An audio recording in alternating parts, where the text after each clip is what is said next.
মাধ্যমিকের বাংলা প্রশ্নপত্র ফাঁস হয়েছিল গতকালই। আজকে মাধ্যমিকের ইংরেজি পরীক্ষা।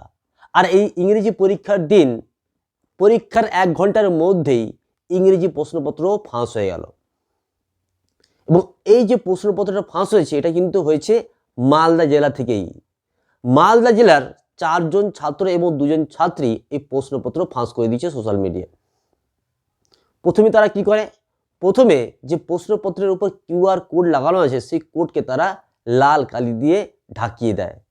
তারপর সেই প্রশ্নটা সোশ্যাল মিডিয়ায় পোস্ট করে এবং পর্ষদের পক্ষ থেকে বিশেষ কায়দায় সেই লাল কালিকে মুছে দিয়ে কিউআর কোড দেখে চিহ্নিত করা হয় যে কারা কারা এই প্রশ্নপত্র সোশ্যাল মিডিয়ায় ভাইরাল করে দিয়েছে।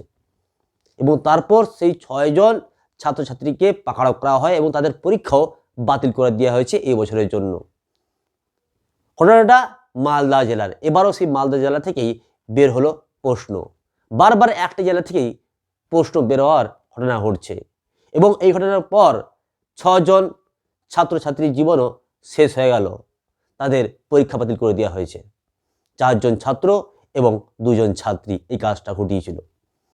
আপনারা সকলেই জানেন যে গতকাল বাংলা পরীক্ষার দিনও 2 জন ছাত্র বাংলা প্রশ্নপত্র ফাঁস করেছিল এবং 2টি মোবাইল ফোন এবং একটি স্মার্ট ওয়াচ বাজেয়াপ্ত করা হয়েছিল পরীক্ষা কেন্দ্র থেকে।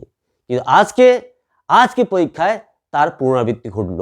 আজকে ইংরেজি পরীক্ষাও প্রশ্নপত্র ফাঁস হয়ে গেল সোশ্যাল মিডিয়া। এখন পর্ষদের কাছে সব থেকে বড় চ্যালেঞ্জ কীভাবে এই প্রশ্নপত্র ফাঁস হওয়াকে রুখবে।